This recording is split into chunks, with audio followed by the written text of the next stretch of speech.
The West Virginia Department of Highways for District 3 plan to be on the roads all weekend to clear the roads for incoming surge of snow. The District 3 manager for the West Virginia Department of Highways, Mike Daley, says the main roads in West Virginia are the main priority for the department, with them focusing on Route 50 and I-77.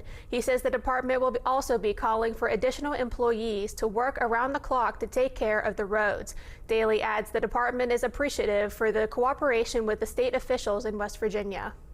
The Secretary of Transportation, the Governor's Office, everybody has helped out, been with us right along to get us anything that we need to help out with this. We work every day, we communicate every day, checking to see if there's anything else, any resources that we need, but they've been a huge help.